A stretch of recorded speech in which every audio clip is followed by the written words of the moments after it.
স্বপ্ন সবাই দেখে, কিন্তু সবাই ছুঁতে পারে না। তবে ডক্টর এপিজে আব্দুল কালাম আমাদের শিখিয়েছেন, স্বপ্ন মানে শুধু রাতের অন্ধকারে চোখ বন্ধ করে দেখা কোনো ছবি নয়। স্বপ্ন মানে সেই জিনিস যা তোমাকে আর ঘুমোতে দেয় না।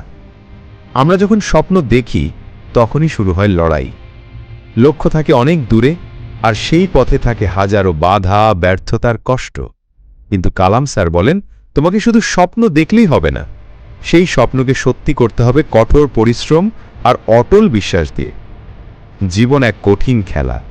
তুমি যখন ঠিক করো যে আমি শুধু একজন মানুষ হিসেবে নিজের যোগ্যতা প্রমাণ করব, ঠিক তখনই শুরু হয় জয়ের গল্প।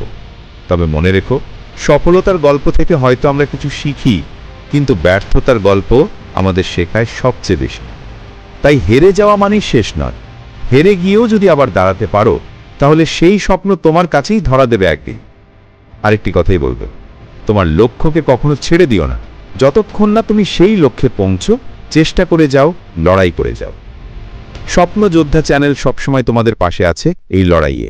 সাথে থাকো, স্বপ্ন দেখো, আর সেই স্বপ্নকে জয় করো।